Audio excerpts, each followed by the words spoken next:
Hello, and today we're going to be talking about immigration. So I just want to first remind you of the definition of immigration, right? Immigration is to move from one country to live permanently in another.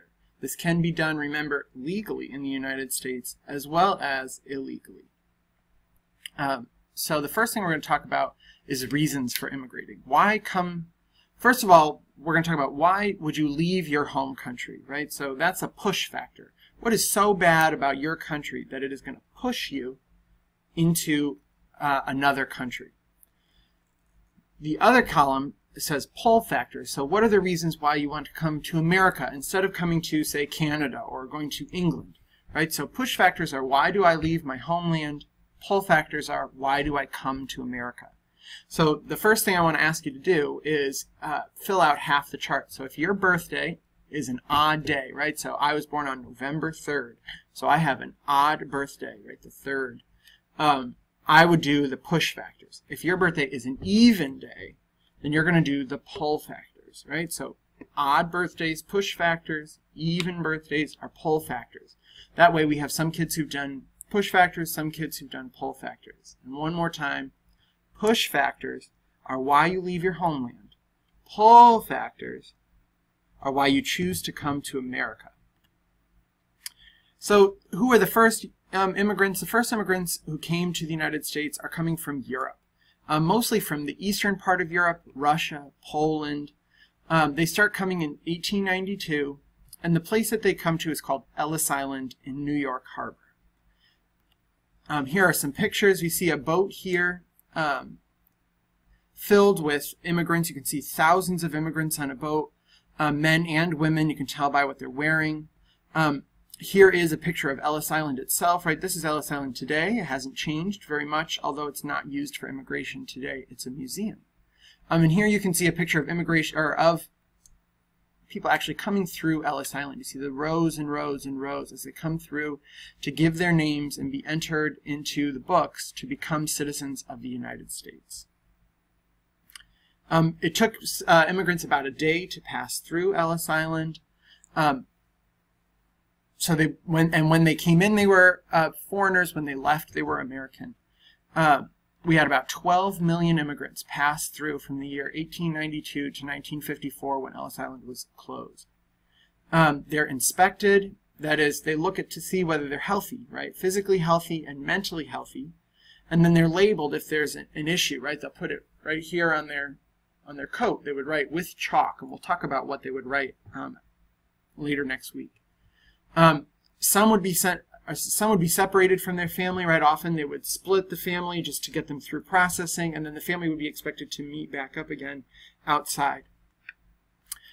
If you were sick or you did have a criminal background or a mental health issue, on some occasions they did send you back to Europe, but that's only about 2%.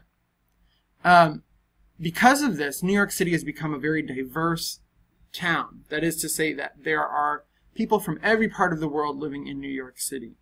And when immigrants came into the cities, rather than living all together, mushed together, they created small communities within the city, right? We know famously there's the two most famous are probably Little Italy and Chinatown. These are parts of town where one could live their entire life speaking in a different language than English, because all the food is Italian, all the language is Italian, all the culture is Italian, but it's in the United States. It's a neighborhood based on ethnic background. If people learned English, they did it so that they could adjust. More likely, instead of the immigrants learning English, they would teach their kids or encourage their kids to learn English so that their kids could move out of the neighborhood and begin to interact with Americans. Here we can see the ethnic background or the ethnic breakdown of New York City. Mostly it's in Brooklyn, Queens, and the Bronx. You can see that we have white people, black people, Hispanics, Asians, Central and South Americans, Caribbeans, East Asians, South Asians, Southeast Asians, Eastern Europeans, and they have little neighborhoods carved out just for them. This way they can all continue to live the same way they've always lived, get along the same way that they always did, without having to change too much, but still having all the benefits of being in America. On the other side of the country, we see immigration from Asia. In the 1860s, Chinese people began coming to the United States, mostly men, because there was jobs working on the railroads, as well as gold, right? The California gold rush drew in Chinese men just as well as it drew in American men from the East Coast. So the Chinese would come to build the railroads. The Japanese began coming around 1900, more likely to become farmers, because Japan is an island, and they would run out of land, and therefore they would come to California, where there's great farmland, lots of open land. But instead of coming through Ellis Island on the other side of the country, they would come through Angel Island, which opened in 1910. And it served as a holding barracks for immigrants waiting to hear immigration results. Because on Angel Island, fewer people were allowed in than on Ellis Island. There's a picture, right? It's much smaller, you can see, than Ellis Island, because first of all, because fewer immigrants came through, and also fewer immigrants were allowed to stay. They were inspected just the same way, but at Angel Island, rather than being allowed in, more likely they would spend a week to a month, right, as opposed to the one day at Ellis Island, where they would be processed. So, again, we'll go back to the push-pull factors. I want you to come up with either push factors for an odd birthday, pull factors for an even birthday, and I want you to tell me why come to America. And we'll begin talking about it next week. Thank you very much.